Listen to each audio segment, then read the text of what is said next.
Ja, god morgen. Velkommen å være sammen vi åkken i henta morgen og henta hatt. Det er godt at vi kunne komme sammen og henta hatt. Og hukse om Herren, hukse om hva han har gjort for åkken, og gjør for åkken øsne i åkere daglige liv. Vi får begynne ved synge nummer 146, Nian av hetjen Golgata møt. 146.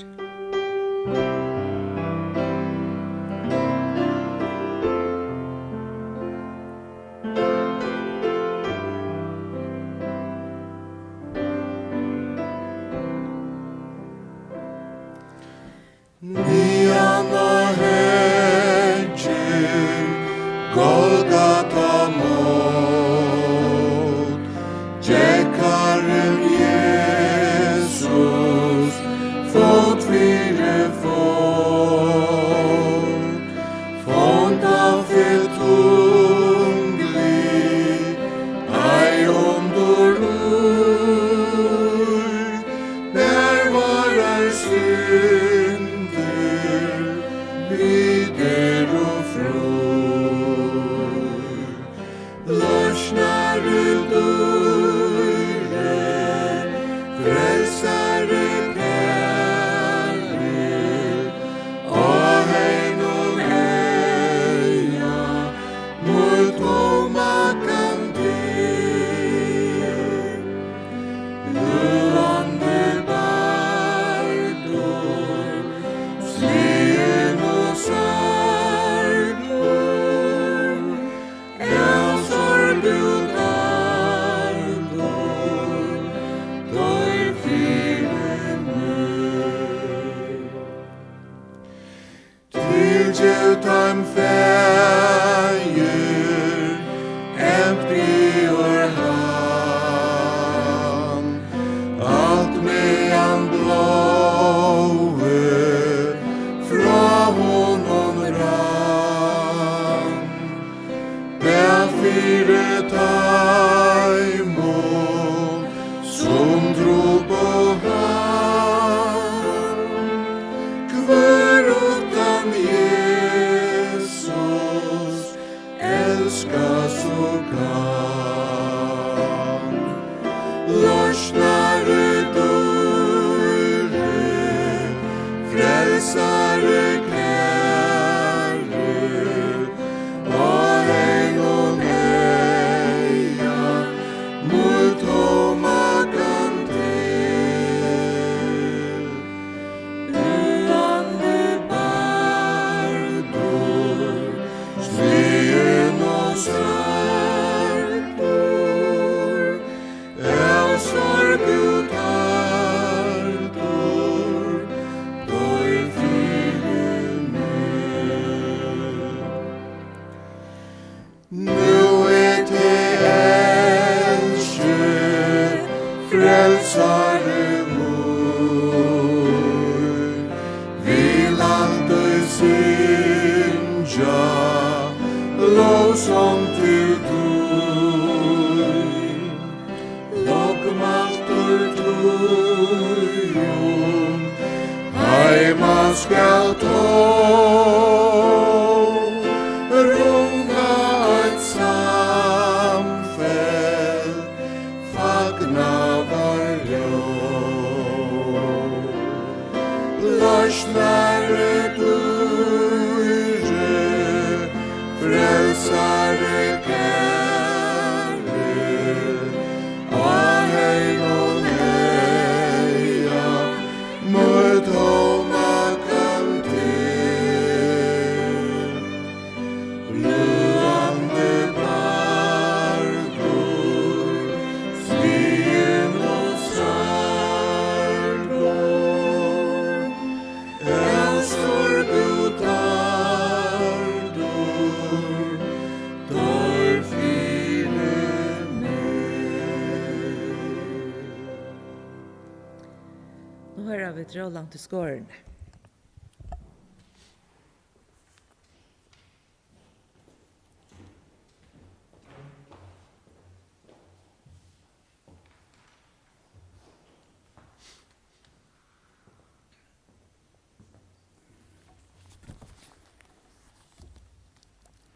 Vi kommet sammen første dag i vikene. Og hva gjør vi første dag i vikene? Hvordan godt og rett at byrja en nødja vike? Og i morgen minnast vi deia og oppreisen Jesus som ein sier. Størsta sier i søvende. At minnast ein sier gjør okkon styrke. At gløyma gjør okkon óansen og ófyre væren. Men hver han som vi skulle minnast? Matteus sverar og greinar okkon og løser fyri okkon hver hesen sier Herren av Golgata Han skriver i Matteus 12, 18 og byr okkon hitja. Han sier, hegg tjenare mun som jeg har utvalgt, elska i mun som Salmon har tokka til.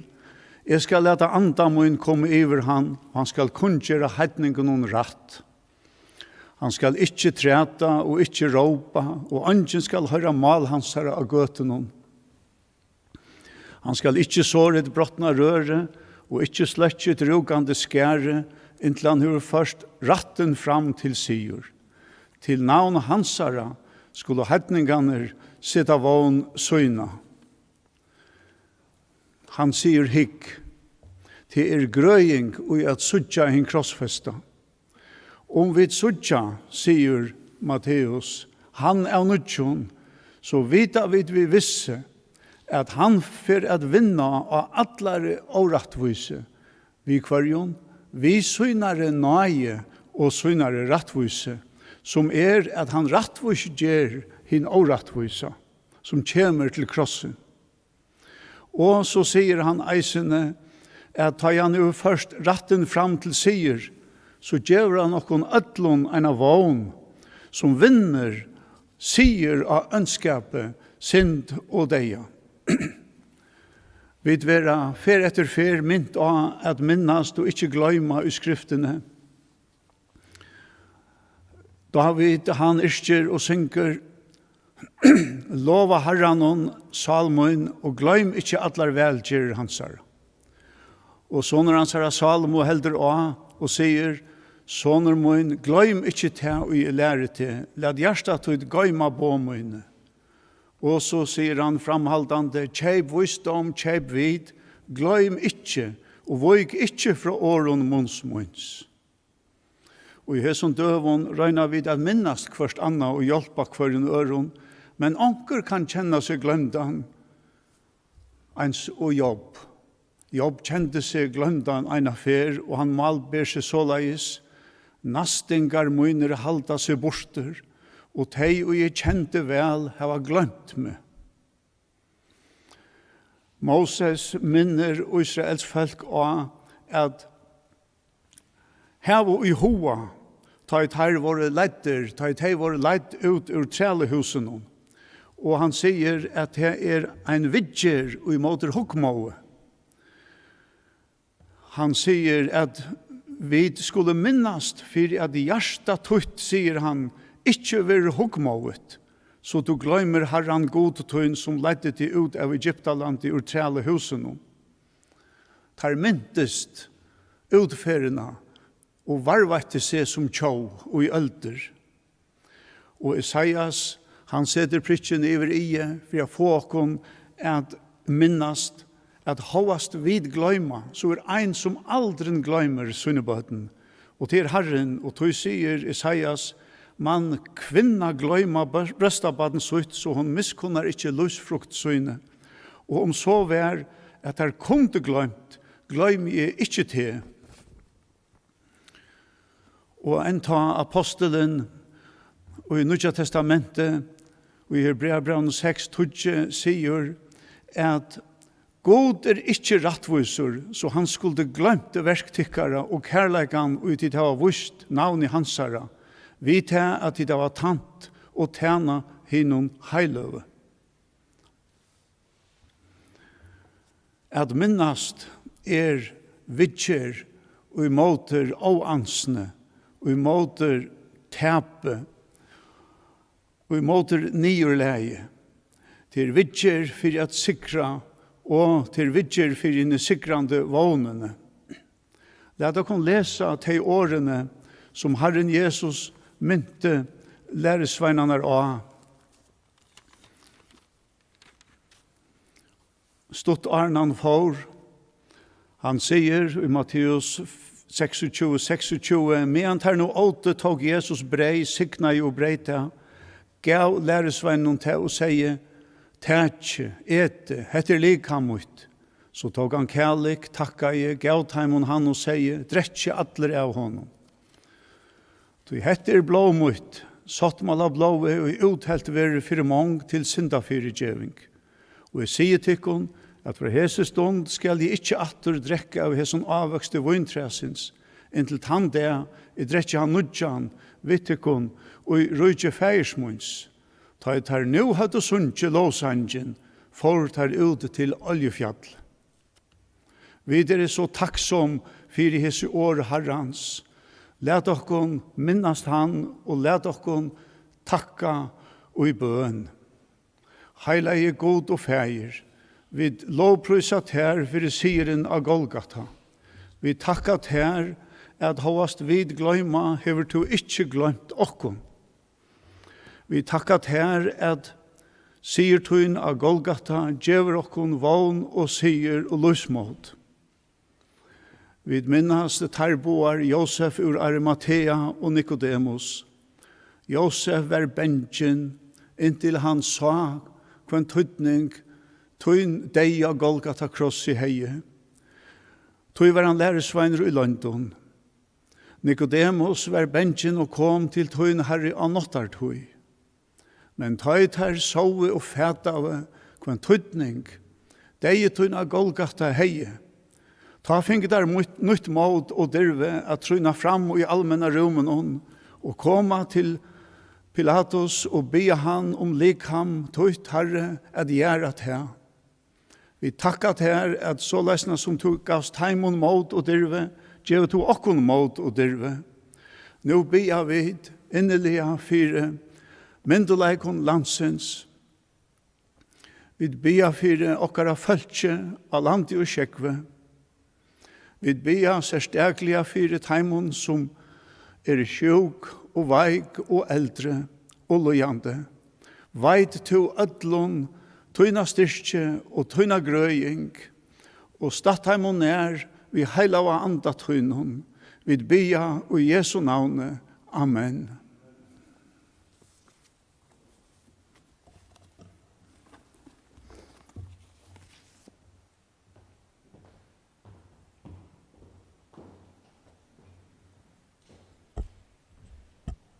Vi får synja saman nattor. Vi vånande sitta tid runt om och synja saman vi okkon.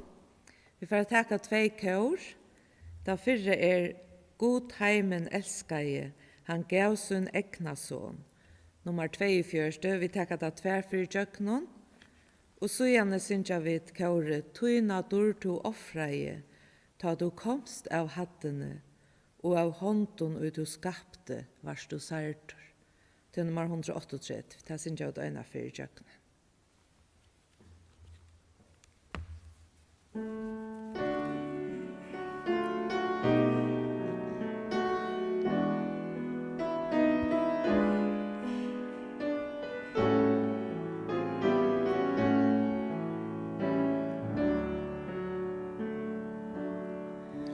God Herren elskar je, han gav sin egna son, et dodja tränon av, frels og friskan få, han atur våga skall, et heka med til sol, underfotlig vinor mor.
du komst av hatten ner, og av hånden når du skapte, varst du sartor. Du las lumen upp du stå, og med ransager du blå, nu du høgtes lindur opp, og verur ardor. Verur god og Herre mun, hjärsta mot og vanske tur. Ja, tui no mever, vi levera. Tu var lull i krossen steia vann, sette meg i fralse fri fann. Av hjärsta inste størst, ditt navn gera.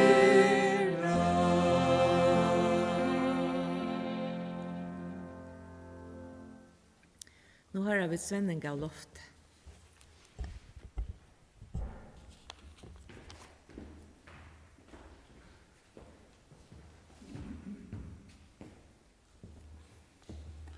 Ja, det är en glädje att kunna bedra evangeliet om Jesus ut till tyckare kär landsmän här och i det. Och det är så snart att ta och vi ända i så lötna, så får jag att be en bön. Här ute kanst vara vi i bönne. Och ösne tid som här var troblagar. Det skorstar ikke av troblagen rundt om i alle heimene der. Og øsne her ikke okkom. Så vil jeg feien øsne bia for det her. Og du skal være vimmelig om du kan.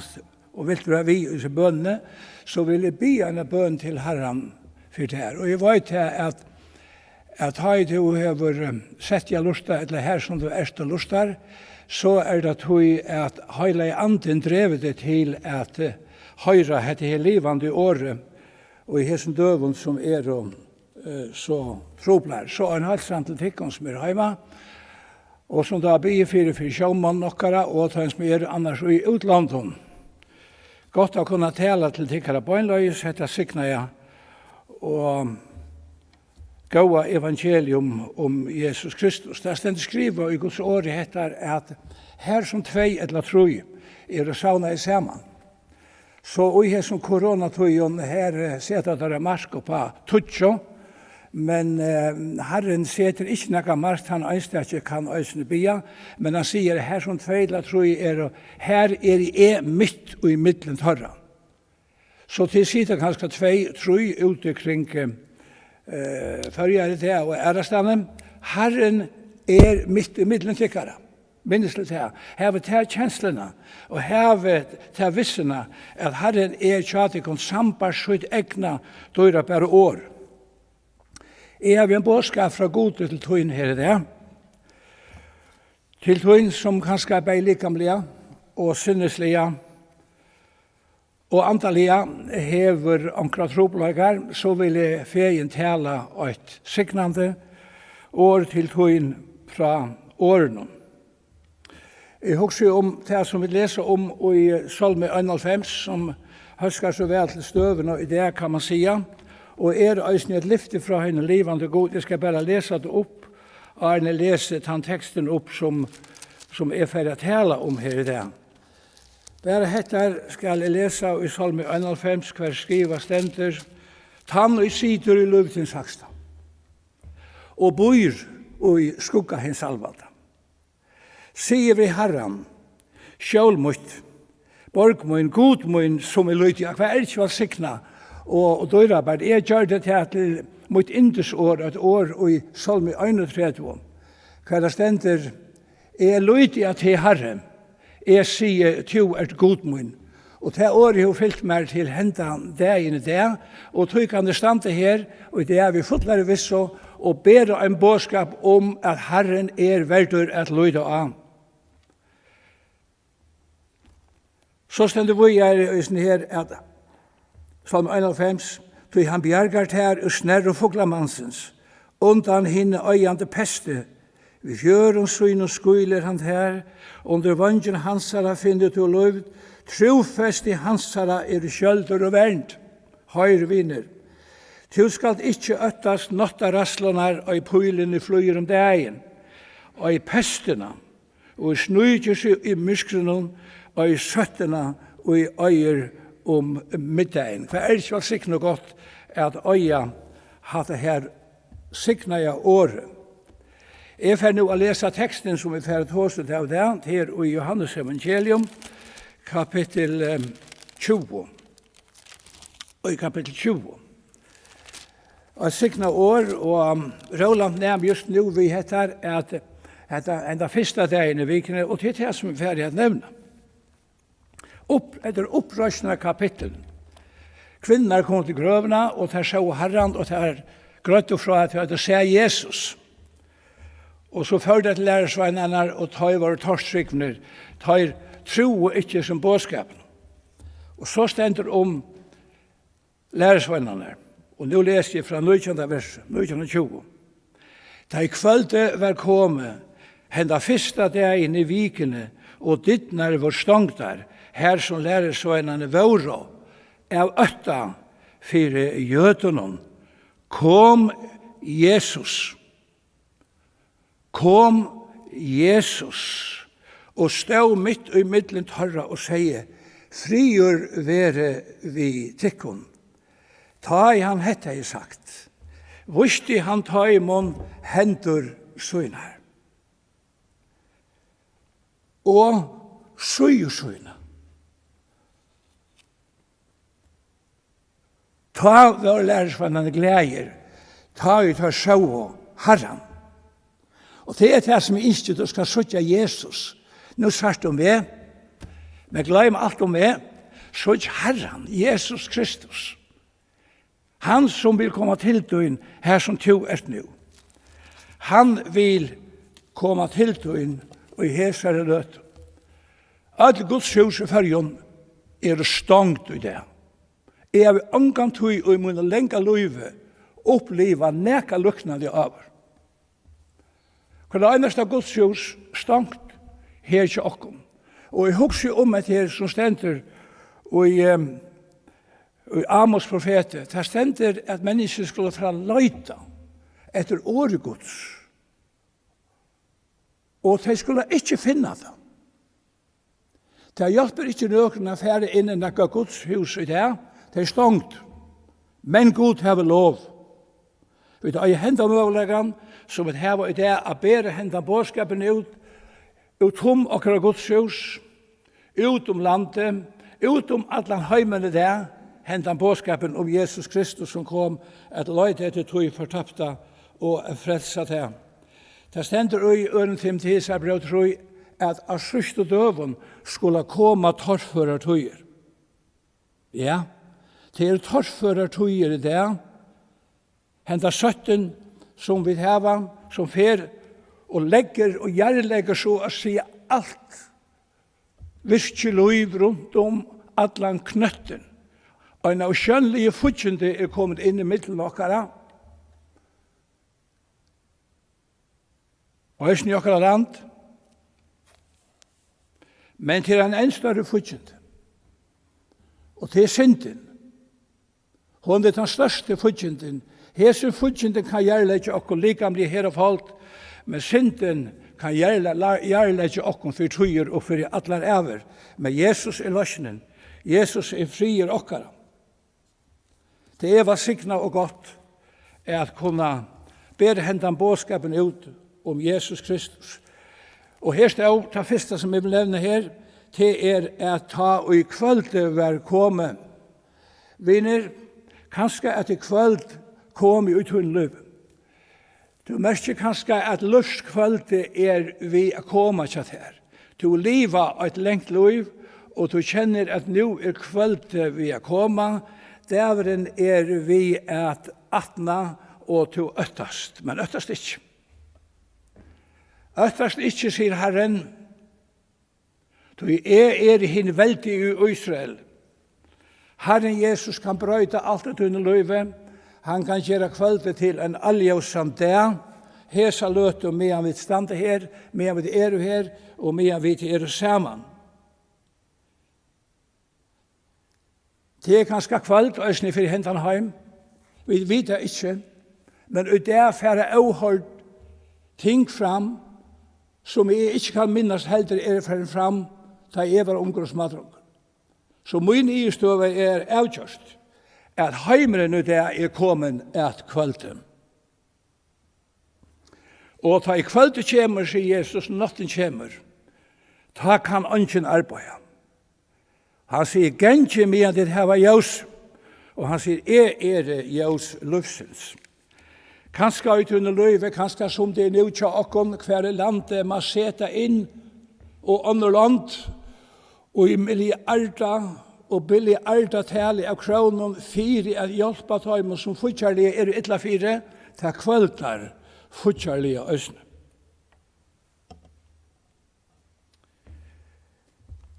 Ta kvaldar kanskje at her øsne salarlige. Vi salene. Møveløkene teka mot i herran, møveløkene djeva til i til herran, fakkast og ta gjerra der, for hver stund og hver det. Kanskje til lustar som hever sinneslige trobeløkere. Så her var vi til øyne et år til tøyen, kære viner. Du skal ikke være glemter, og i det og i her som bådskapet, jeg vil ha en bådskap til tøyen, så som Jesus har en bådskap til syne. Han kom til det likamlige vøyko, grøtte deg. Han kom til det salarlige vøyko, og han grøtte deg. Jesus kan gjøre dette det for det øsne. Han kan øsne legge sine grående i hånd av det likamlige. Han kan legge sine grående i hånd av det øsne salarlige. Det er mist uten løyve, men vinner. Jesus framvis Jaus Hamsens. Jesus han som han sier seg være.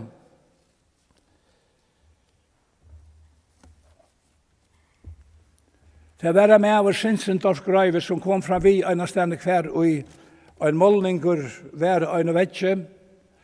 Og disse målningeren, det var en mynd av Jesus som var krossfester. Og under myndene stod hetta gjør det for det, kvært gjørst to for meg. Hetta brøtte løyve til Sinsendorf Grøyva.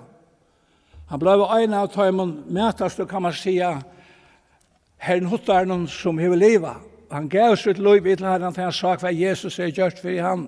Vinner Jesus døye for til Golgata. Og han ikke frelsa at det ikke er gjeva til løyve og nødja vøvn. Og i det. Og en kvinna arbeidde i en handel her i havn for noen år siden. Frøybjørk at han. Hun var for han lønnsast etter å kjenne Jesus som sin frelsere. Og øya hans ljøs i løyven og en av vevn for i haveløyken. Hun tog Bibelen av visser i handelen å lese, ta og i andre kontraver. Det er søkt. Og ta vevne er for det som her som lustar, at du søker Herren. Og søker du Herren, så skal du finne. Hun er lintene fra, og så har hun sagt ved disse årene som Sinsendorf hørte et eller annet les, hørte om Jesus, hørte om hans redeia. Alt dette har vi gjort for det, hva det gjørs til for meg. Her og ta ble Frøybjørg frelst og nå fyllt herren til dagen og i det. Jo, det blir til. Her som du erst, og i hessare løte, og i tunne vannløse, men langes du skal du være funnet av hånden. Hette har vi gjort for det. Hette var en første dagen i vikene, og vi har nå i det. Den første dagen i vikene opprøsner dæveren da Jesus Kristus røys opp av degen. Og det er så valgsikna at lese disse sangene om opprøsningene, om da Jesus kom til syner. Han begynner særlig halsen til Peter. Han sier, halsa særstakt Peter, som er nok deg. Og i hans sorg sier hun, og Jesus elskar til. Si, livet atter, skunda til her, si, fyrig djeve til han gjør det med her. Og det er det som Jesus gjør. Han ikke fyrirgjeva der. Han ikke en som krever av der. Han kommet å gjeva sitt liv. Han kommet å gjeva der evigt liv. Han kommet å gjeva der fri. Han kommet å gjeva der glede. Han kommet å gjeva der vøvn.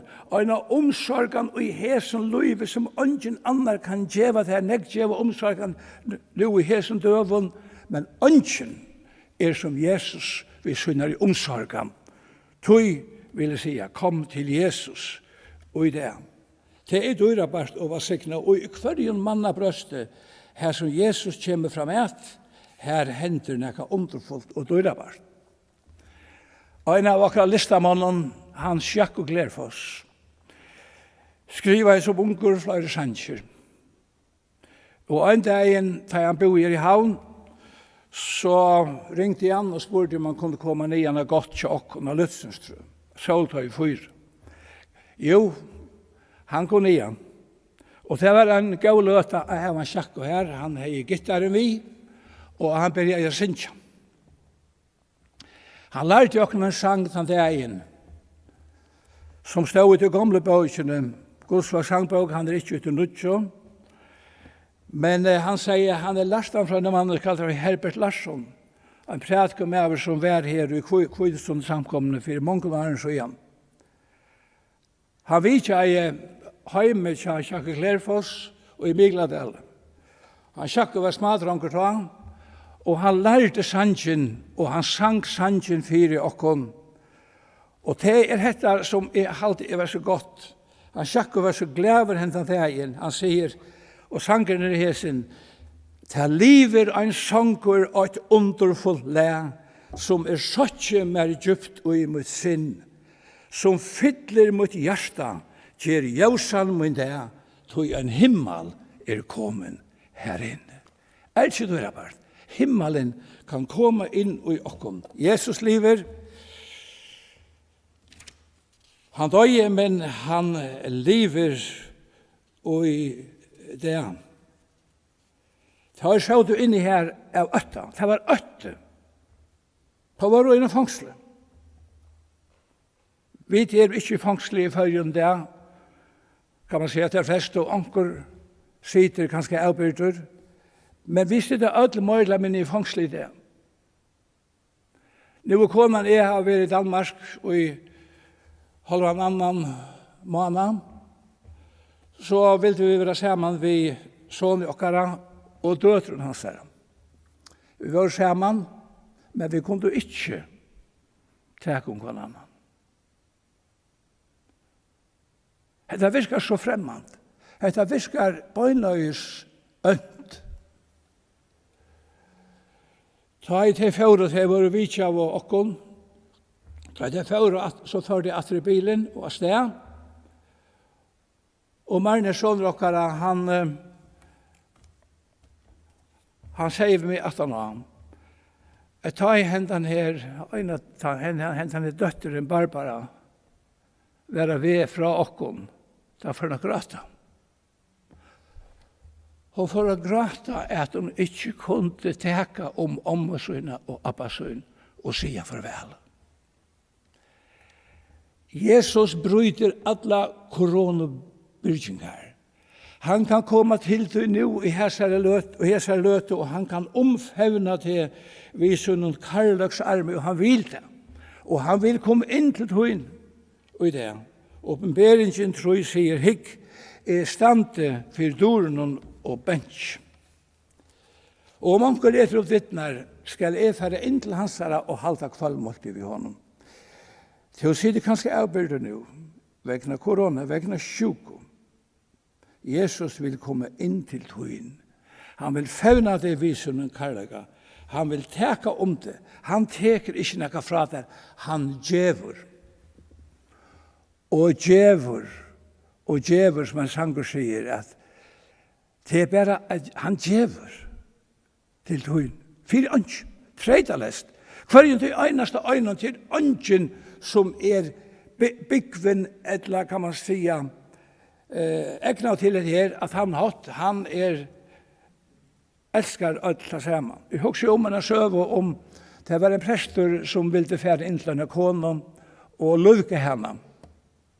Kanskje som en av tøymen som det fer inn til onkran, vi onkran, hanker akkurat alase, eller handtasje. Så vil han fer inn og djeven i akkurat, men her var stangt. Han var til kålen akkurat det jeg sa til, så sier han, jeg var hodet ikke der. Men her var stangt, jeg benket på, men andre svære. Å, sier kålen, verda hus som var her. Jeg hørte til at jeg benket i. Jeg tørte ikke å lete opp. Jeg helt det var mannen, at det var medveren som var kommet og krevde husaløyene. Nei, Jesus krever han ikke fra her. Han ikke kommet inn i hese løte, og han ikke frelset det og teke imot det der, just såløsner som to erst vinner min her og i det. Herren sikne til. Jeg får enda nå om han har løte, og som jeg sier så får jeg at be en bøn. Jeg vil gjerne her nå hese løtene. Du, her som to sitter nå, grøyp hentan bådskapen, grøyp hentan tilbøy. Hevet jo ankran tropløyga. Til dømes en likamlig tropløyga. Så får jeg at gjøre det her som jeg ofte gjør da jeg har møter, å bia for det her. Du kan legge til en egen hånd av det sted som sjukt, og så bia vi sammen. Og trygg. Herre, takk at jeg kan bia for hese personer, som hese løte og legger sin hånd av et avvist sted likamlige.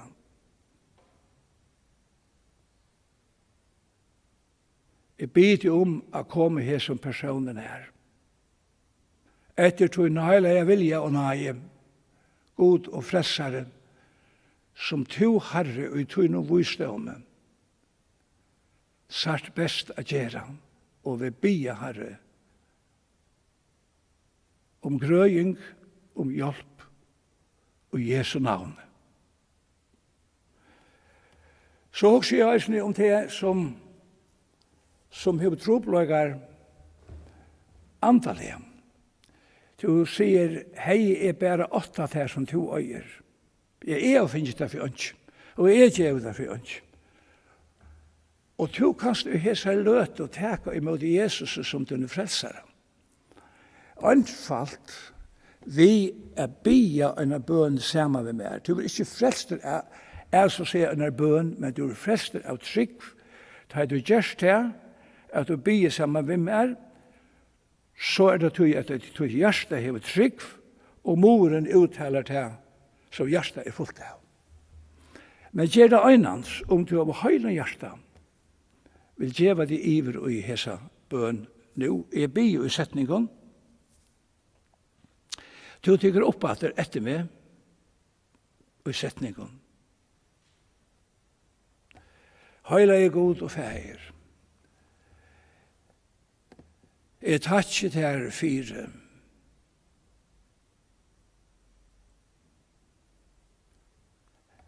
At det er sin glede bådskaper om Jesus er til min. Jeg ønsker at jeg tar imot i hånden som en frelsere nå, og jeg heser løt. Jeg gjør meg ivet til tøyen. Jesus, takk imot meg som er og i Jesu navn. Hever du be hessa bønna, så vil jeg ikke slippe dere på fjall. Velkommen rinja til min. Jeg har telefon 21 20 45. Eller søk Guds folk opp. Søk, ta inn alt etter ivis. Du kan alltid søke personer som du kjenner. Men fær så kjøtt du kan sammen ved Guds bønnen. Og savnes til tøymon her som tidsjer best at komme. Herre var signet deg og nødt. Gjev deg og sønne nøye framhaldende i Jesu navn. Amen.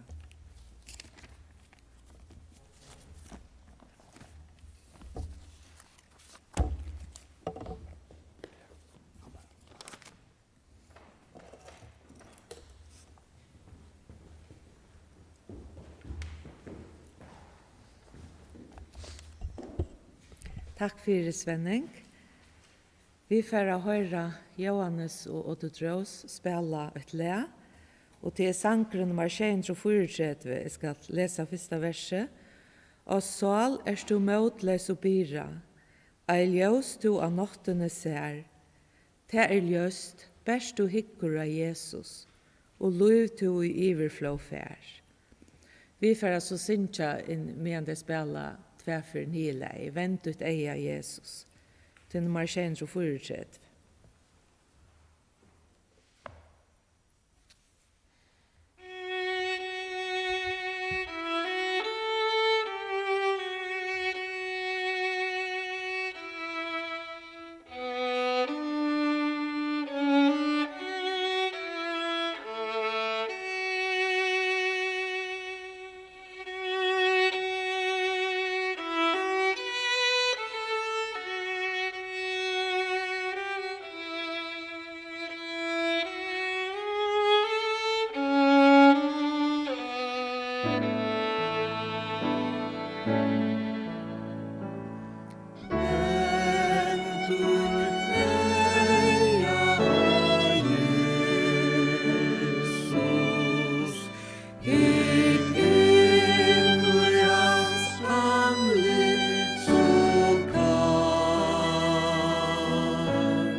Vi kommet at endan av hese løtene, og man løte begynner sunnudagskolen.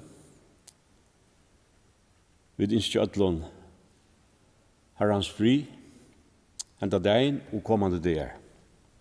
Og vi ønsker at du skal oppleve nøye herrens ulyvetun. Framtida kjenner vi det ikke. Men vi kommer over herrens i ho, da han sier at Jesus Kristus den samme i dag, i dag, og i dag, og til alle tøyer. Og som Jesus sier, at jeg skal alls ikke slippe til, og alls ikke fære fra til. Gå og fære, vi takker deg for løtene, for årtøyt, for at vi kunne synge, tale om det, du som erst, og du som lønner tøymen og søker til, sikna land og folk okkara. Og jeg som døvun, de som sitter avbyrd, gjør du tøym og tøym fri, trøst og ukka til som sjuk. Takk deg for at vi kunne bygge hessa bøn, og i tøyne navn. Amen.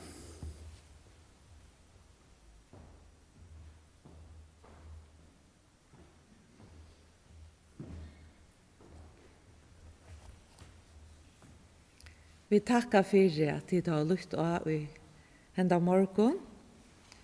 Och vi inte å be efter att Herren har signa båskapen til tykkon. Og at det har vært egen venta Jesus.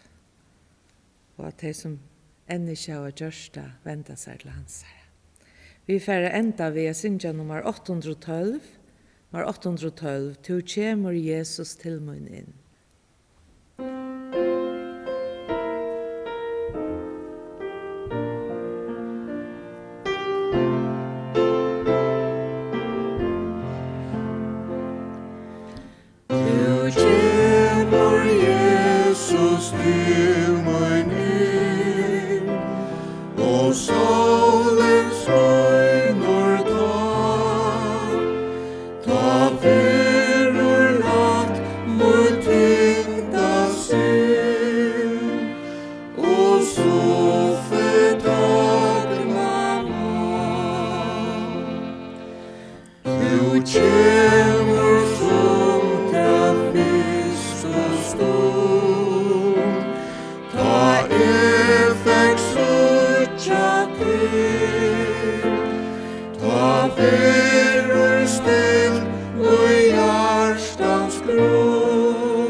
Hej Randi.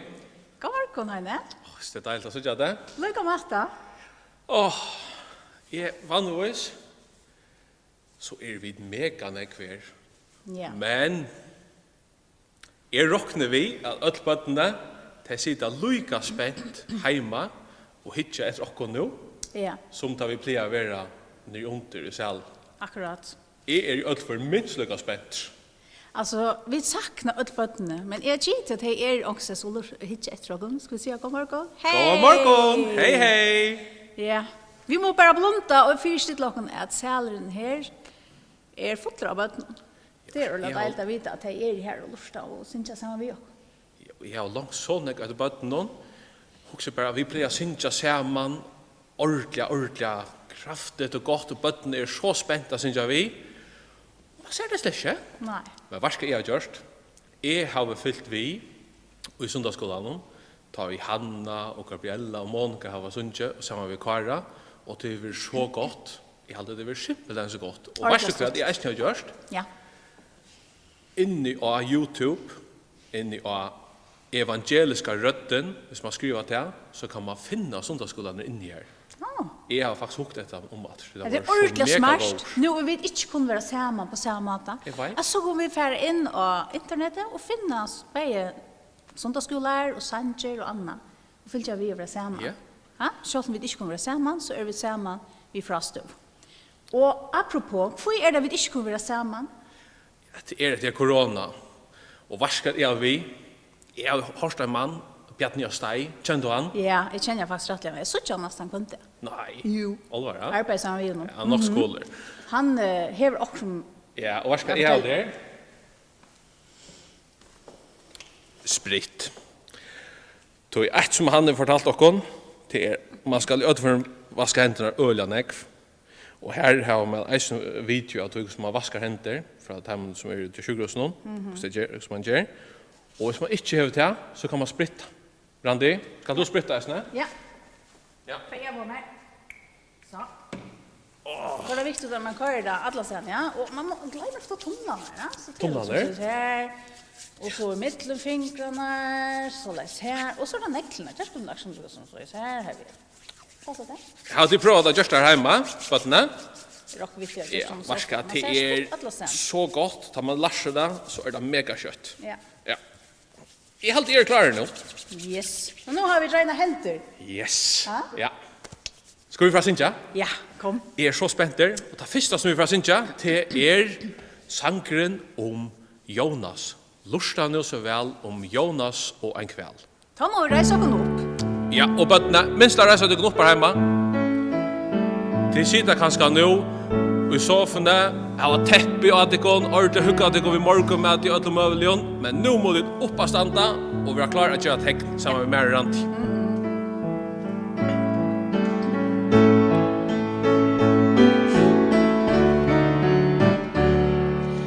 Lusta nu så vel om Jonas og en kveld. Legg ner i av vattnen under sjålen. Og så kom han her, der brukte han som fær. Legg ner i av vattnen under sjålen. Guds bådskap han jo bær, og hjertan og kjastar. Men vil det ikke bæra Nineve manna. Han rymde gode fra, god råa natter ta. Legg ner i av vattnen, legg ner i av vattnen. Herst! Legg ner i av vatten under sjålen. Yes! Randi, hva sier her sangrokken om? Han forteller oss om en som er Jonas. Han ville ikke gjøre det som Gud ber han om. Og så rymte han. Men hva hendte? Gud visste hva han var. Lukka mye hva han var. Om han var i hassens støype. Eller hva han så enn var. Ombordreisen i baten som han først får ombord. Og enda i havsens støype. Og i kvelden. Men Gud visste hva han var. Og hva hendte så?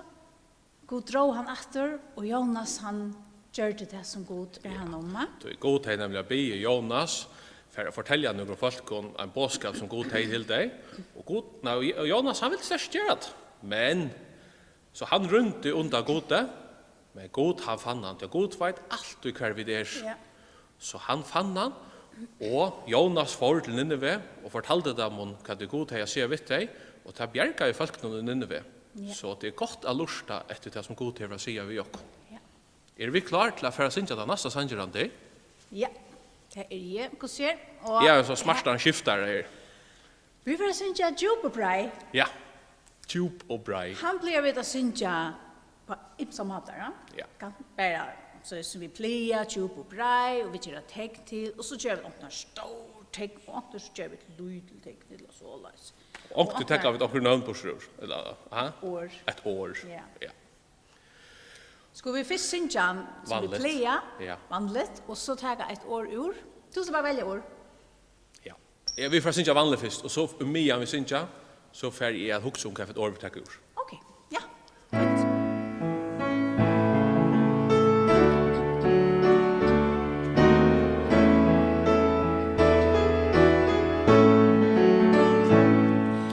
Tjup och brei, tjup och brei, det är A som renner, tjup och brei. Tjup och brei, tjup och brei, det är A som renner, tjup och brei. Hoj renner till tord, hoj renner till mord, halleluja, hon är tjup och brei, tjup och brei, det är A som renner, tjup och brei. Ja, mega godt, ha? Ja, Vi får taka brei ur. vi tar brei. Ja. Jeg har kvart som minnes det ikke ordentlig det, hva det ikke gjør, så kommer jeg til å si det, men jeg har ikke bildet Nei, det kommer. Ha? Ja. Ja. Vi får røyne ordentlig å minnes at ikke synja brei. Klar, Kare? Yes. Tjup opp, Tjup opp, det er A som renner, tjup opp. Tjup opp, tjup opp, det er A som renner, tjup opp.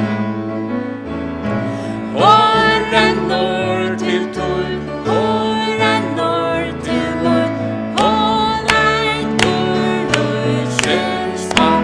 Halleluja, hon er tjup opp, tjup opp, det er A som renner, tjup opp. jeg mintes der, Andi. Ja, Mintes tid der ute i eisene, ikke å si brei. det er okej hvis man glemmer det. Ja. Ja. Nu får vi at synja den neste sangen, som opp av tindar. Ja. Og hatt er lite synder det samme som vi hadde om Jonas. Opp av tindar tjøkken dalar. Jeg vil fylltja her Jesus leier med, at han sier hver Jesus leier okken hen, så innskjer han at vi fylltja noen.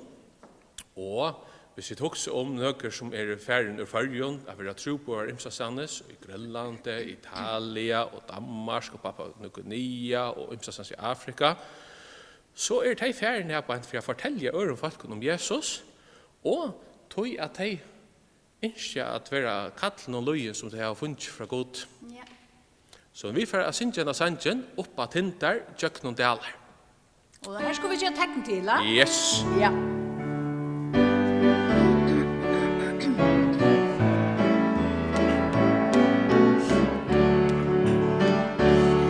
Oppa tindar, tjøkken og dalar, oppa tindar, tjøkken og dalar, oppa tindar, tjøkken og dalar, ville fylltja, Herr Jesus leier med. Det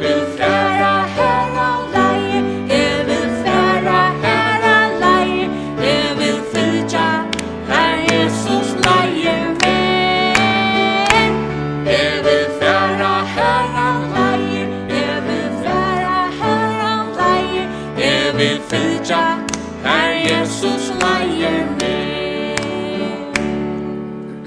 Ja. Ja. Hva annan sang har du her? Om jeg var en fyrvaldur. Ja. Han kjenner negv, ta vet du, og her skulle vi gjøre negv stuttlig tegn. Nek stuttlig tegn. Ja, mega nek. Og vi var sin så stå vid sanchen ordentlig vel, lukka som bøtten sundagsskolen. Ja. Suttsta firmer, det stand der, og det gjør at det teknen deg, du var så vel. Otrolig Jeg vel. også, du og vidt han lukka vel henne. Hva så du er ikke ødeleggende? Hvordan fanns du så Hva skal jeg ha gjort? Jeg har vært på YouTube, og her skriver jeg Sarepta sanghefte, og ta kom inn av nekvar sundagsskola sanger, som som mittelandet lærte teknene til henda sangen om å være fyrvalder. Her er hesen sangren og forskjellige ærer, så hvis de ville slippe suttja flere sundagsskola sanger, så skulle de fære inn og skriva av YouTube, Sarepta sanghefte, så kom han nekvar sanger her på en som de eisen kunne suttja, at han har henda sundagsskola. Ja, Og her ser man eisen hvordan man gjør tekn. smart. Så jeg har faktisk lært det herfra. Ordentlig smart. Er vi klar, Kare? Ja. Nå må alle bøttene reise deg opp, nå må Å, de ja. reise deg opp, og gammel og foreldre, og alt de som er innkjent deg, nå skal vi få gjøre teknen, eller ikke? Jo. Ja.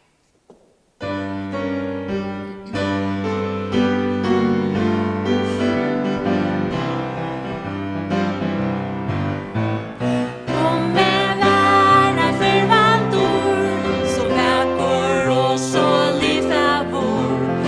Om jeg var en oaras, med undervannet og herreblås. Om jeg var ta minsta mus, så heier jeg bara det vekkaste hus. Men gode tatsje fyrir at det Du gav mig ett hjärta, du gav mig ett smör. Du gav mig Jesus och du gav mig ett löj. Och gode tatsje fyrir att det Om jag hög och slackor vär, så heier jag bara reipa nær. Och om jag runt som pandakje, jag kom få tjänster fram fäng. Och om jag var en kangura, så heier jag hoppa till Afrika. Men gode tatsje fyrir att det Du gavs mig ett hjärta, du gavs mig ett smör. Du gavs mig Jesus och du gavs mig ett löj. Och gode tatsje fyrir att Du gavs mig ett hjärta, du gavs mig ett smör. Du gavs mig Jesus och du gavs mig ett löj. Och gode tatsje fyrir att Det er godt da. Alt er Guds gjør. Jeg gjør det akkurat feil. Men Jeg hva skal synes det er fyrt at bøttene stamta og syndjene sa ikke først ut. Ja. Ført du akkurat feiler? jeg gjør det? Ja, ja. Og hva skal jeg har akkurat lært det. Jeg må få hjemme og vennja Ja, meg. det må du. Så neste fer, så du det kanskje opp at det er bedre. Men hva skal det biler som man gjør feil? Akkurat, og vet du hva? Her snart sjanken sier det her. Jeg vil kunne være glad for at vi er akkurat han som vi er. Ja. Selv om vi gjør feiler. Yes. Altså, så vi så er som god til å skapte oss. Og vi er akkurat så som vi skulle være. Vi skulle ikke være noe annet. Og god, han elskar okkur ikke til at vi ikke gjør feiler, men hva at vi gjør feiler, så elskar han okkur. Ja. Det er det som er så fantastisk. Randi, nå er vi kommet til en annan sang, som alle bøtt elskar. Ja. Og jeg vil nesten si ødel kjenner næsten. Ja. Han er faktisk den mest kjentaste sangeren i sundagsskolen. Men jeg som skal gita hvor det er for en. Ja, hva er det ditt? Hører du det, Gran? Jeg har også. Jesus er beste vinn i battene. Hæ? Jesus er beste vinn i Ja. battene. Det er rett og svært. Hurra, Ja. nei? Hæ? Han skulle vi være sinja, jeg mener. Han er så god og bøttene elsker han. Han er simpelthen Skulle vi så god. stemme ui, så jeg sier at vi kunne høre at vi kunne helt inn i salen nere med seg. Ja, kom. Ja. Vi synes han tverfer, helt ja? Tværfer. Ja, tværfer. Så må det stemme i. Ja.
varskarande. Alltså, jag tycker att det är öjligt tjejligt, Jan Ekvon, att det var såna goda vinner. Men det går inte att samma vet om nu. Man ska bara in, man släpper inte badnagar, man släpper inte vaggestov, man släpper inte skola. Och det är nog så ringt. Ja. Og det er nek som man er god vid, som man ikke slipper å suttja, eller vitja, ommer og appar, og lengkommer, og lengabbar, og foreldre, alt mulig. Man kan suttja det på eramater, Ja, helt ut. det gjør evig kvart. Ja. Så, varskad, hvis mamma må ikke se med ordalandja, så ringer hun av FaceTime, så hun slipper å suttja med. Og så slipper jeg å suttja omme og forskjellige andre, og varst du gøt, jeg kjenner henne kone, hon er i forsvar. Hon er alltid i Ebenezer. Og nå slipper ikke å være bare. Hva skal hun heter? Hon er Agnes. Hon er så moderna. Hon er Snapchat. Wow. Nå får jeg lykke å si hei henne. Hei Agnes. Vi er sundagsskola i Ebenezer. Men her er ikke bøtt. Sørst du? Nei, bare noe for å vokse. Ja. Hei! Så nå får jeg sende til henne, så føler hun akkurat som om at hun er vi. Ja. Kanskje hun eisen hikker som vi også. Det er jo ordentlig stolt. Ja, det er jo stolt. Ja. Ha? Og så kan man gjøre det. Bare helt stolt. Senda til ommen og appen og sier, hei tid, hvis man har Snapchat, eller foreldrene kunne gjøre det for en. Hei til det som vi gjør nå. Så kan man... Ja. Ja. Nå får vi å synge en ordentlig god sang. Ja. En som heter Jesus i elsker det. Du har elsket meg først. Og her som sangeren, han minner okna lydsender om til tøyene vi får komme til nå, påskene, om at Jesus, han lät seg krossfesta, dødja krossen hon, for akkurat synder, så er det at vi kunne få et løs sammen ved hånden, vi har trykva han, Ja. og komme i himmelen. Få akkurat alt det som vi gjør gale, kunne få fyrirgiv. Vi har Så trykva vi Jesus. ikke bare har reine hender, men vi får et rett hjerte. Ja. Da Jesus kommer inn i hjertet. Ja. Så nu får jeg synge Jesus i elsker det. Er du klar, Kåre?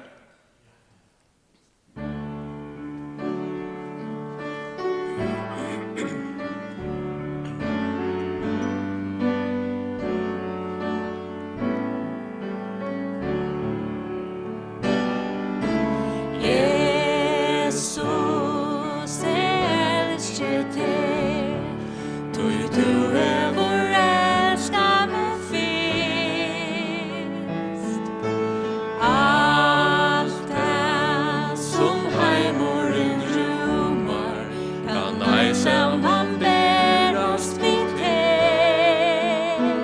Ja, du offrar jer alla tøyna dår, ta til æra du komst, jeg frelsa meg, og du er vår god.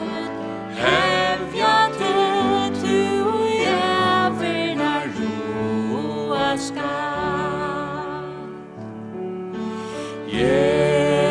Jesus, jeg elsker deg, du er vår elskar meg fyrst. Alt det som heimuren rumar, kan ei sammen ber oss vid deg. Ja, du offrar jer alla tøyna dår, ta til ærar du komst, jeg frelsa meg, og du er vår god. Hevja til du jævla roa skal. Så halte jeg vi skulle fære at folde hendene, og vi kunne lade egen i atter, og så fære be til Jesus. Gå Jesus, takk for en nødjan det. Takk for at vi tar og hørst og sunnet om at du alltid er stjåken, at du er okkara beste viner, og at du vil alltid heve okkara nær til her. Du vet hver vi der. Takk for at du døyer for okkara, hjelp okkara at lust etter her, og signa okkara bare framgiver okkara foreldre, okkara ommor, appar og syskjen og ansa etter okkara. Da ber vi det om Jesu navn. Amen. Ja. Randi, nu får jeg ta den neste sangen. Han eiter Han konkur kongair. Ja. Han syns jag vet tvärfer. Ja. Och så tar man de sista reglerna upp i samman. Sjuka för. Ja, och i nästa vers. Ärfer, ja. Är du klar? Ja.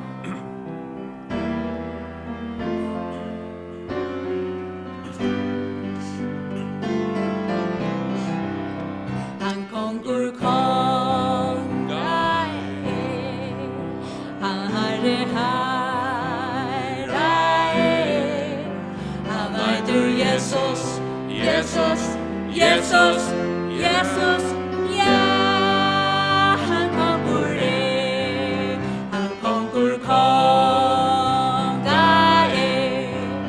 han herre herre, han heter Jesus, Jesus, Jesus, Jesus, ja, han kongur, ja, han kongur, ja, han kongur, Ja. Nu vi kommet til et ting som jeg ordentlig glett meg til. Og det alla føringardianer. Ja. Här är 8 bøtt som har føringar der. Ja. Og varst du hva vi gjør det? Sundagsskolen i Ebenezer hever av Facebook en bølg som heter Sundagsskolen i Ebenezer. Her som alt de som blir kommet i sundagsskolen kunne være inn ja. Og jeg snøy ånden hvis det ikke er.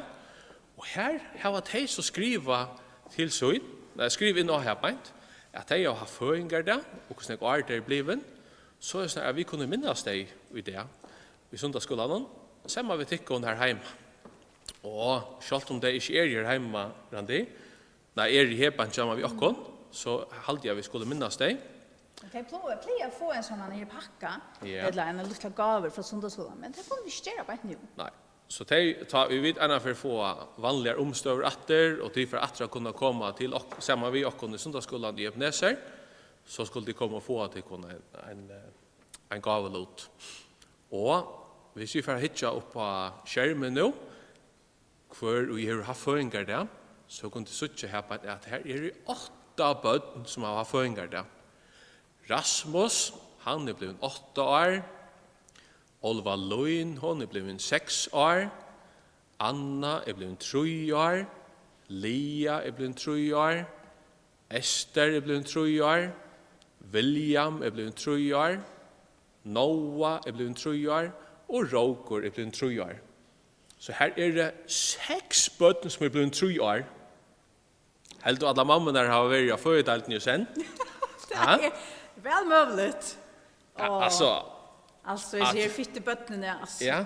Stuttlig der vi kunne synge føringardagsang for deg, ha? Ordentlig, altså.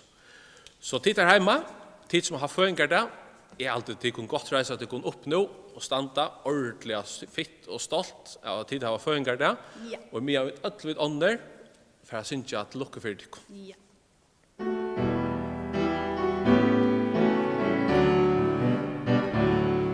Til lokko at bønn her så glad. Vi vikåne færen og henda sunn og dag. God tikk og sikne og tætje i hånd. Til lokko, til kjent og trång. Til lokko at bønn her så glad. Vi vikåne færen og henda sunn og dag. God tikk og sikne og tætje i hånd. Til lokko, til kjent og trång. Hjertelig til lukke. Kom. Ja. Vi klappar for dem. Og vi til sundagsskolen, vi ønsker at det kommer hjertelig til lukke og Herrens rike sikning. Ja. Og så gleder vi dere inntil de kommer etter sundagsskolen i Ebenezer.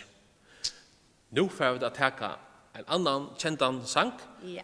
og det Peter ut av vattnet gikk. Da har vi da ikke gjøre tekst. Og nå det ikke bare det som har føringar som oppe standa, nå skal vi ødel oppe standa. Ja. Er du klar? Ja.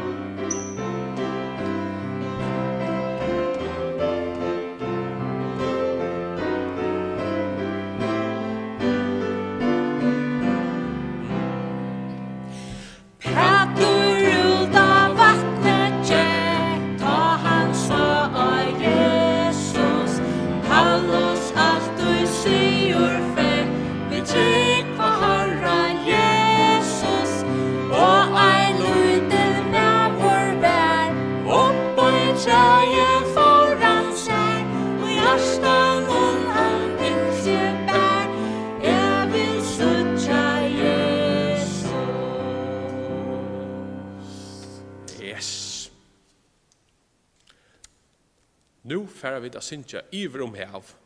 Og tar vi synja iver om hav, ta blir vi alltid att täcka armen till kornöron och så vagga vi åter fram. Det kunde de göra hemma. Men det kunde jag inte inte. Nej, vi skulle hålla framstå. Ja. Så vi tar huxa. hugskott, Vad och kunde vi så så kunde göra? Jag har vi ett huskott. Jag har faktiskt snackat vi. Okej, spännande. Jag har tagit en pinn vi. Och nu färar vi it. Sådan. Så läs när. Nu håller vi it. Eisen nästan arm under arm. Ja. Är du klar, Kare? Ja, du miste pinnen.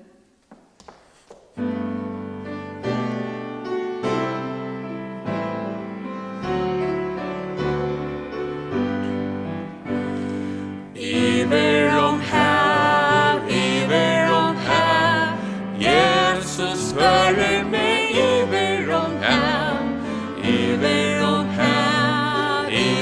om hav, iver om løsens hav. Iver, ja, iver løsens hav. Og den karlags midtjon, strømmande til meg gav. Ja, det var smart. Jaha. Ja. Och man är inte kreativ ta i. Vi har som tog ju. Ja.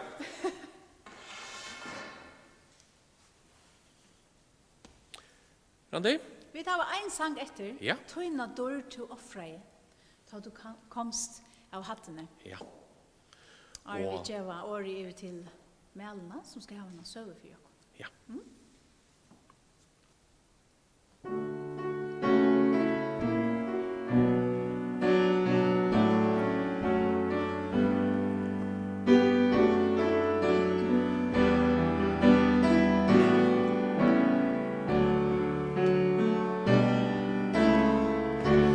Tøyna dør til offreie, ta du komst av hattene, og av hånden nøy du skapte verst du særdur.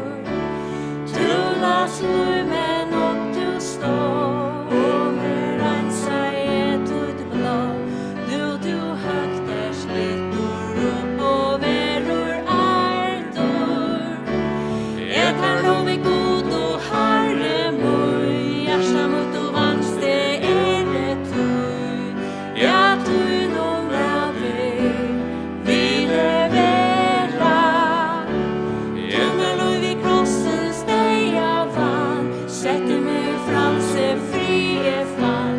Jeg og hjärsta innskje størst, du navnet gjera. Tusen takk for dere. Og Ja. til Mellan er at her var en søve. Ja. Legg bra der. Nei,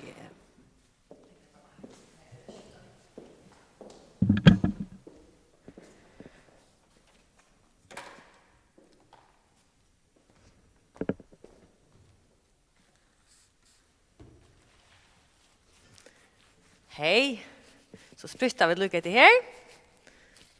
Så leis. Hei, så ordla deiligt at jeg kunne fortelle deg denne søv i det.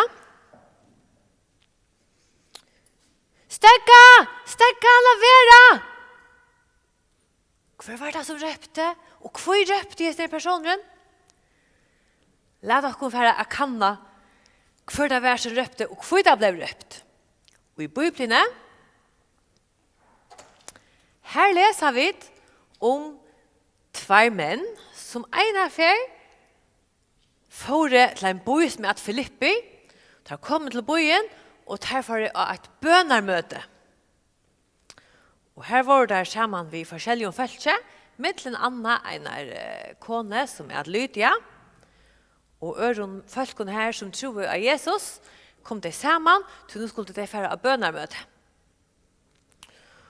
Og medan disse mennene var jo som byen noen, og de kom til byen for å fortelle folk noen om Gud, og at han elsker deg, og så var det flere tryggvande som tror jeg Jesus her som var sammen, Och medan männen var ju på någon samma så folk någon så var det en jetta som blev via gänga att nata och ropa att nata hon.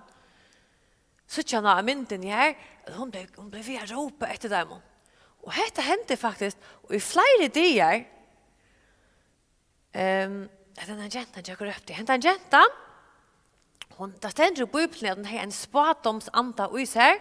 Ta mest till att hvis folk kommer til henne, så kunne hun fortelle for dem om hva for hente i fremtiden. Kanskje i morgen, eller om noen dager, eller om en av tog. Og noen menn åtte henne, og der tjente nekva penger på henne. Folk kom til henne, de betalte nekva penger, men hun fikk ikke bursror. Disse mennene som åtte henne, der fikk alle pengene. Det var faktisk en sånn en träla jenta kör som mannen kommer gott säga. Och hon blev vi och kan ropa att nå som mannen.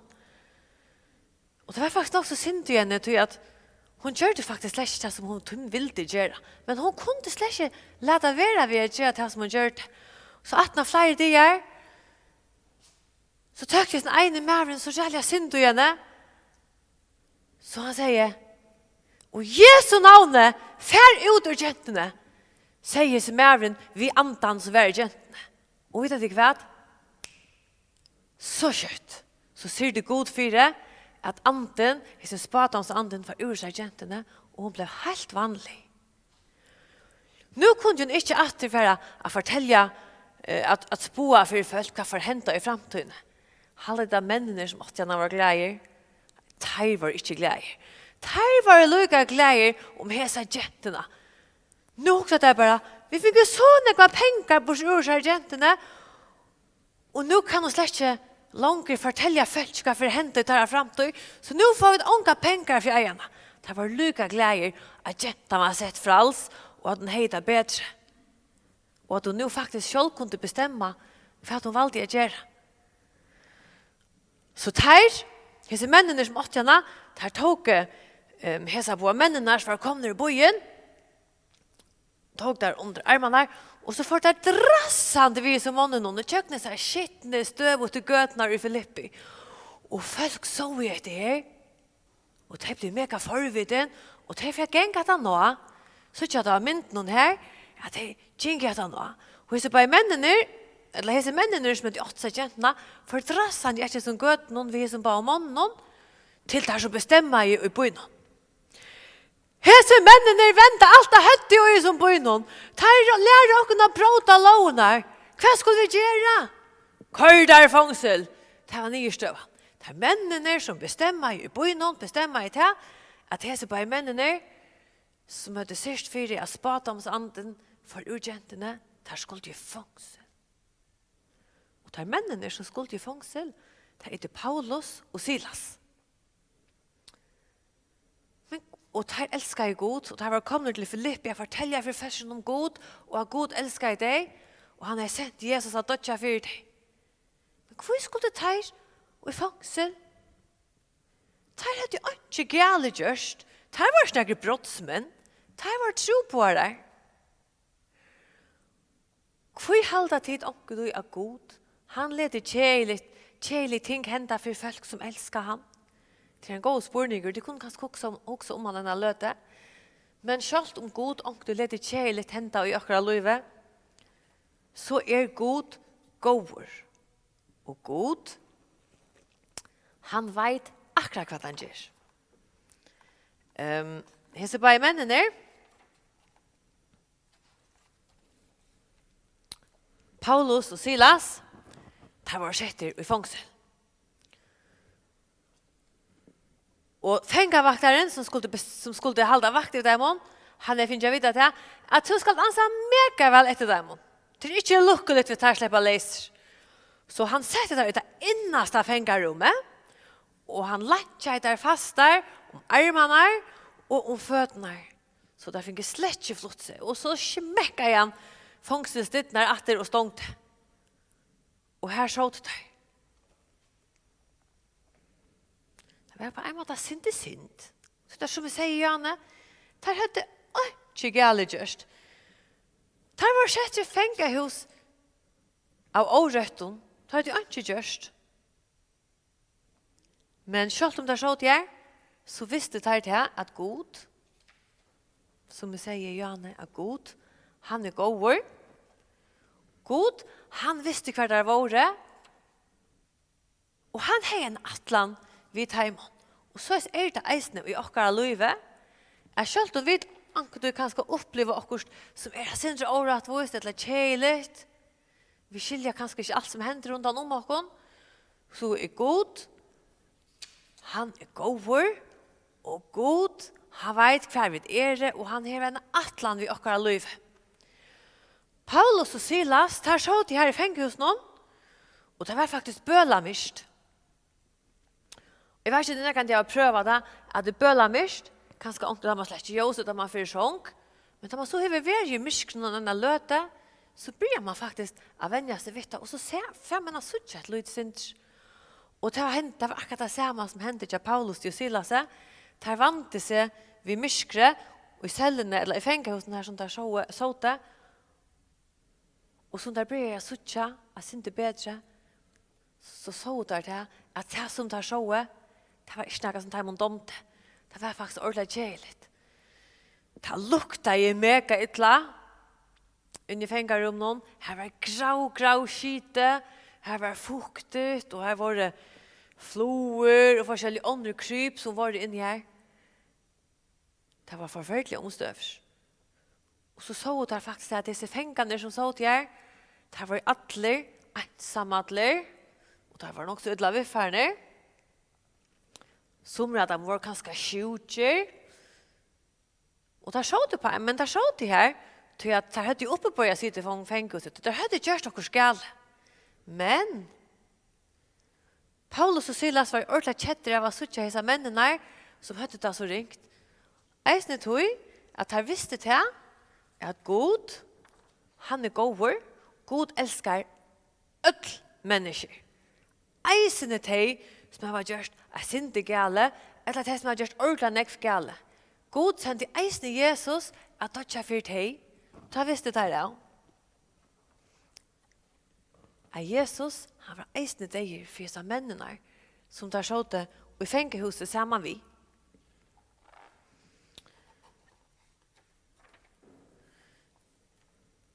Paulus og Silas, der sådde jeg, der var lantjeir som jeg sier om hendene og føttene, og det ble jeg sindre oppi herligt å sitte der. Der rundt jeg flyttet seg et lydde sinter, ble jeg for ilte beinene, og ryggeren ble støyver. Men oansett fosset her så rundt jeg flyttet seg, så fikk det ikke særlig behærligt. Det hadde ringt vi å sove, der sånne jeg ikke. Men vet du hva det kunne gjøre? Det kunne bya. God, han god. Og God, han alltid vætjen. Og han lustar alltid etter oss. Og God, han hørte der bøn. Og God, han får kjøtt at svære dem. Vi vet ikke hva annet der kunne gjøre. Der kunne bya. Men der kunne eisne sinja. Det var ordentlig sett om nattene. Det var blitt myst. Så derfor ble sinja ordentlig spekelig. Og å synge om Jesus, det gjør det gleder. Jeg vet ikke hva for sang, det var sunge, men det var sunge om Jesus, og kanskje det var akkurat om Jesus var vei til meg, Jesus var vei til meg, Jøk noen sølskin og skugga, Jesus han var vei til meg. Kanskje det skjønner ikke akkurat om at God passer på akkurat oansett akkurat omstøver, tog at God han god. Og vet du hva? Tess mer at her sunke, bedre følte der, og bedre der høtte det, her det sunket der. Og en av løte så glemte der alle sine tropleger som der så til her i fengehusen og der sunket av hjertet. Her tunnakene du rønt av sunket at du har vært kjett, eller kjetter, eller ringen le. Det hjelper faktisk tonleger, det hjelper på akkurat le, og det gjør dere ofte i bedre. Og hine mennene som så til fenghusen, der blir jeg lusta. Der sitter og synsja. Selv om der heva det ordentlig ringt og sier der, så kunne der synsja. Og hine mennene som eisen får i fengsel, der blir eisene gleder av å høre at der sunker sanger om God, og om at God skulle teka seg av dem. Selv fengavaktaren som hadde passet på at der, han som måtte syrja for at der absolutt ikke skulle rymme, han også sier, Hesebaier, Paulus og Silas, det er noe helt særlig ved Taimon. Der vil jeg virkelig akta god og tjene god, selv om det skiter her. Og medan han satt og lurte jeg, falser frier av han. Og vet du hva hendte? Faktisk det som ikke måtte hende. Bruk etter myndene. Han sovna jeg. Og av midnatt, nå hendte neka. Nå får alt knapt jeg ristast. En hjerskjolte kom, men det var ikke en ganske vanlig hjerskjolte. Det var god. Han ser det for at fångselsdittene til øtlen fengene, der får de opp. Og ikke nok vi tog. Lunsjen som alle mennene i fångselen, vår lunsjen vi på, lunsjen med hendene og føttene, der dukte ned, der dukte jeg også. Så nå var knapt alle horene åpner, og alle lunsjene, der var farnere av. God, han har i sin måte å svære bønnen til Paulus og Silas på. God, han god. Men selv om at fengene faktisk hadde mulighet til å renne av sted, så var det ønsken at han som rann. Alle samler, der var det verande inne i synen fengerommet. Og nå vakner fengervakteren. Og han ser kyler rundt han om seg. Og han visste det. Jeg visste når fengte flytjer ut i fengselen, så får jeg at oppleve en rævelig en deia til strafferen til meg. Og det vil jeg ikke. Så jeg alt meg bare ordnet det selv. Så tok han svøret som han hei i slurren, og han tok det, og at jeg stinket det i seg selv. Men Paulus røpte, stekka! Let være! Det var det som vi bryr i søvn av vi, vet ikke om du minnes det. Vi i alle her, kjør der ikke mein. Som fengavaknaren, han lattna om hjärsta. Og faktisk, så blev han också överraskad. Og han kom ristande og skjelvande iver til Paulus, og så spyr han, hva kan jeg gjøre for jeg ble frelst? Og Paulus svarer jo noen, vi hadde vi skulle prøve å si det sammen. Paulus svarer 20 år, eller han sier ganske sint om meg, men jeg har stittet av Lysander til 20 år. Han sier, trygg og Herren Jesus Kristus, så skal du være frelst. Skulle prøve å si det sammen øll, her som tid sitter hjemme. 1, 2, 3. Trygg og Herren Jesus Kristus, så skal du være frelst. Så sier Paulus faktisk at træt, to og hustort. Jeg hadde lyst til å prøve å si det ene fra træt, men jeg får bare drøntjene om man sier det. Bare drøntjene, hvis de lukker reise at de kunne åpne til sitt gjennom løte, så at de prøver å si så hardt som de klarer, heter øren det samme ved meg. 1, 2, 3. Trygg og Herren Jesus Kristus, så skal du være frelst. Ordentlig godt. Og jentene til klare, nå får vi prøve å si at alle jentene reiser seg opp, drøntjene kunne sette seg ned. 1, 2, 3. Trygg og Herren Jesus Kristus, så skal du være frelst. Hatta svære jeg Paulus fengavakteren, og fengavakteren sier, jeg vil ordentlig gjerne at de kommer hjem til min og fortelle for min familie hvordan de eisene kunne bli frelst. Så Paulus og Silas tar for de hjem til fengavakteren og familiene til honom og fortalte for folkene at Gud sendte Jesus, sin eneste son, at dødja for deg. Og ved å ta imot honom, så kunde de få syndersynner fyrtjønner. Så fortalte de at Jesus han døde av krossen, og han ble lagt i en grøv, men han ligger her ikke enn. Så tror jeg det etter at han var død, da reiser han opp etter, og han lever i det. Og fengavakteren og familien til honom, de tok i ødel og måtte Jesus i hendet deg. Og vet du hva? God, han fyrgav at han synder terra, og de fikk et nytt liv. Og de opplevde det at God, han god.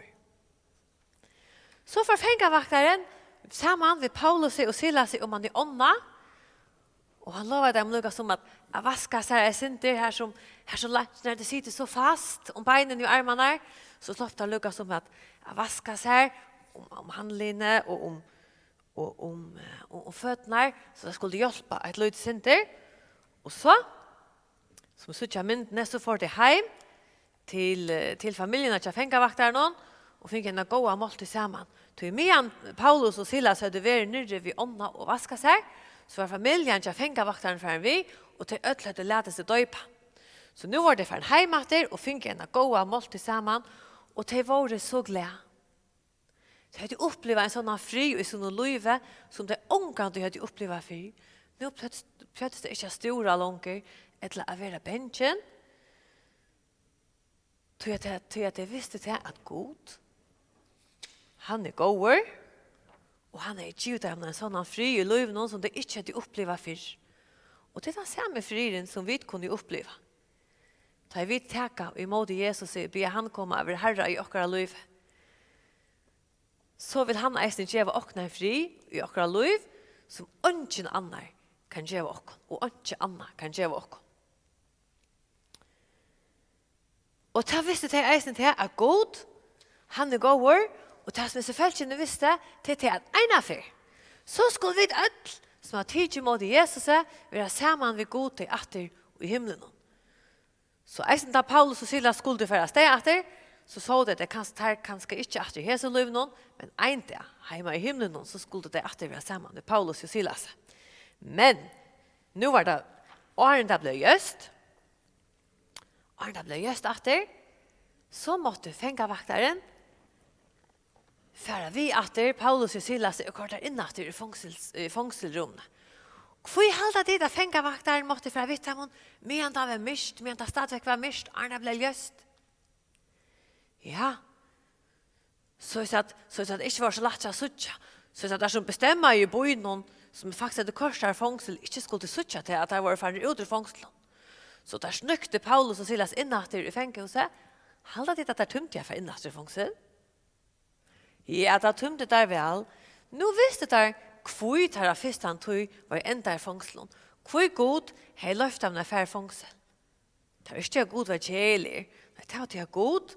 Han god, og han har en atlan vi har sett der i fengehus. Og der har de eisene, eller der har de eisene kunne lære av oss nere til det, at kærleik og gods ikke bare for de som genga. Det er ikke bare de som genga møte eller kyrkje eller sundagsskola som skulle høre om Guds kærleik til oss, men det er ødel mennesker i alle i verden. Eisene de som sitter i fångsel. Det har Paulus og Silas eisene funnet det. Sett om det igjen at det var blitt løst etter, så lovar jeg der som bestemmer i bøynen, Paulus og Silas jeg slipper ut etter, men det skjedde, de skulle ikke langer fortelle folk noen om god, og de skulle ut ur akkurat bøye beina veien. Så Paulus og Silas tar for ut ur bøynen Filippi, så får det akkurat ærestand. Halda til allugal at her stekka vi vil fortelle folk noen om god. Det gjør det ikke, tog bedre. Her visste det at god, han god. Så tar helt det fram ved å bya, det er det gjørste fångselen, tar helt det fram ved å fortelle folk noen om god her som der kommer. Og nekv mennesker tok imot Jesus her som der kommer, og lovtherra til brøttest.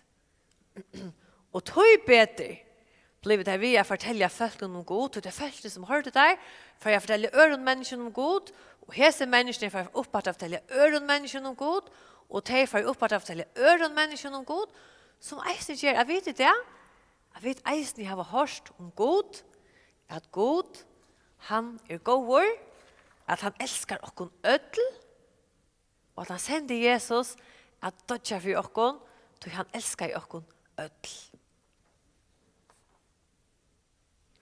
Det var ordet deilig at jeg slipper å fortelle søver for dere i det. Og her inne slipper dere helt, så får jeg be sammen. Men at det senere så gjør det et bønnerhus. Vi gjør det gulvet, og så vekkene i huset noen, tætje, og så får vi lukke nye gjøgne skorsteinen, og hendene nye til hjertet. Gode god. Vi takker til her fire at du gode, og vi kunne og på hendamaten være i sundagsskolen, som et sindre øvelse enn vanlig, men takk for at dette eisene leder seg gjøre, og jeg byr for øtlån time og gjørstånd, for øtlån time og folkene som fyller vi gode god.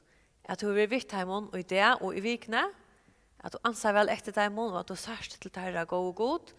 Øtlån tog som de strøyast vi og tog som ligger til hjemme i hjertet, at du sørst til deg øtl gode god. At du tek deg av dem og i det og i vikene. Og jeg takk deg for Jesus som har lusta, og jeg ber om at du gjørst og tar dem og tatslige for tunnen året, at jeg sørger til at du gode, at du vi okkon og han seg omstøver, og at du tek deg av okkon, og at du hjelper okkon. Du høyrer alt du tar vidt bia til tøyen, og du sverar okkara bønnen, så det er som du ønsker å svære okkara bønnen. Vi bia for teimen gå og god som bestemmer i okkara landet, at du hjelper teimen og er sånn særlige tøyen, at gjøre det som er rett, at jeg kan rette avgjører. Vi bia om at du gjør det med visdom til det, og hjelp okkon øtlån øron, at lusta etter tøy som tar skia, og at akta det som tar skia. Vi ber for dem som er i sjuk, og vi ber for dem som ikke må bliva, som ikke må få korona. At du anser vel etter dem gå og god, at de skulle kjenne tøyn fri, og sanna til at du er god, og ungen kan gjøre samme frien som du. Gå og god, vi ber eisne for dem som arbeider i sjukhusen og av samboilån og ærastene, som takker seg av dem som er sjuk og som er veik, at du hjelper dem og gjør dem styrke og mot hese dier og hese tog ut av bya-videom. Vi takker til for alt gå og god, mest av øtlån, så takker vi til for Jesus, som du sender jeg dødja for okkon, så du elsker okkon så høyt. Takker Jesus tok alle okkara synder av seg, og takker Jesus ikke var verande deg, men han lever i det. Og han gjør dem en bostad i himmelen til reier som trygg var han. Det takker vi deg for i tøyne navnet. Amen. Takk for det.